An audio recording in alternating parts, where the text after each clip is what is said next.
Je reviens sur une information que tu nous as donnée fin juillet, début août.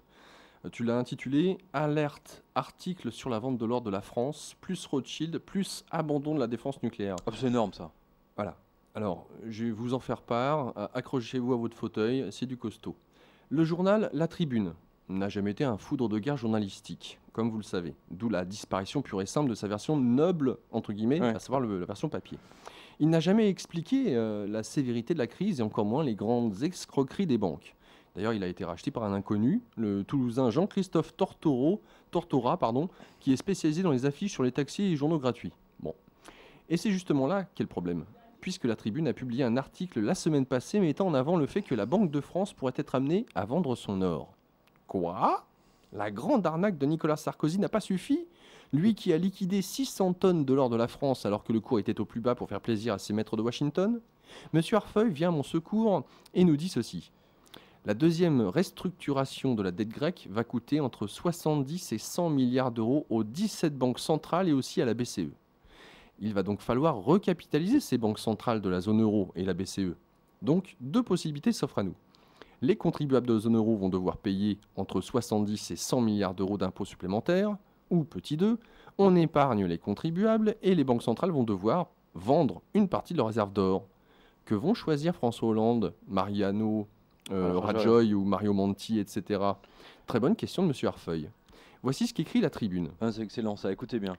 La Banque de France va-t-elle devoir vendre son or ? Si elle doit se recapitaliser pour absorber les pertes liées à une nouvelle décote des obligations souveraines grecques, elle devra faire appel à l'État, ou peut-être vendre son or. La BCE s'est refusée à tout commentaire sur ce sujet, mais certains responsables européens estiment que la Banque de France et les banques centrales de Malte et de Chypre seraient en première ligne. Elles sont les plus exposées à la dette publique grecque et pourraient avoir besoin d'être recapitalisées pour compenser les pertes liées à la décote des obligations souveraines qu'elles détiennent. Certains imaginent même qu'elle pourrait vendre son or. Voilà ce que nous dit donc la Tribune. Pierre, tu commentes. Je sais qui sont ces certains, entre guillemets, et pourquoi ils se frottent les mains l'idée d'obliger la France de vendre son or pour faire face à ses obligations vis-à-vis de la BCE, de la Grèce, etc. N'oubliez pas, les Américains ont la planche à billets, mais ils n'ont jamais vendu un gramme de leur or. Ah, certainement pas. Que la France, sans planche à billets, vende son or revient à ce qu'elle se débarrasse de sa défense nucléaire. Et au hasard, mais c'est incroyable ma bonne dame, il se trouve que le journal Libération a même titré là-dessus il y a juste 2 semaines, proposant l'abandon pur et simple de notre indépendance nucléaire parce que trop cher. Vous imaginez ? Aux traîtres Giscard, Balladur et Sarkozy, vous pouvez maintenant ajouter le journal Libération, joyeusement financé par le baron Rothschild. Au fait. Mais qui est ce brave banquier si disposé à perdre chaque année des millions juste pour que Libération continue à vivre ? En 2006, grâce à un premier apport de 20 millions d'euros, Édouard de Rothschild devient l'actionnaire de référence du journal Libération. En mars 2009, il est promu président du conseil de surveillance de Libération en remplacement d'Agnès Touraine. Il détient 38,8% du capital. Et, fin décembre 2011, le banquier, propriétaire, éleveur et cavalier de compétition, qui a récemment choisi la nationalité israélienne, quitte son poste à France Gallo. Donc ça, on retrouve les sources sur Zone Bourse et Challenge. Pierre, Alors, tu nous dis ceci. Ah non, mais moi, voilà. J'aime beaucoup tous ces gens qui abandonnent leur nationalité française pour une autre, mais qui continuent à être des acteurs majeurs des médias parisiens. Voilà.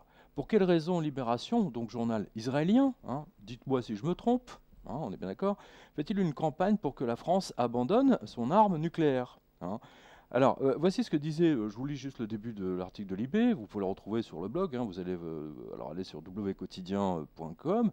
Alors, évoqué par Michel Rocard, l'abandon de l'arme atomique est-il envisageable ? Restrictions budgétaires, lobby industriel, nouvelles menaces.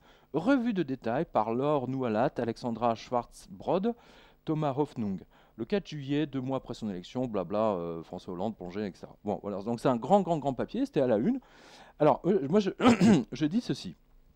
Pour ma part, je crois que tu es d'accord avec moi, Laurent, je crois qu'il y a même beaucoup de lecteurs qui sont d'accord avec nous.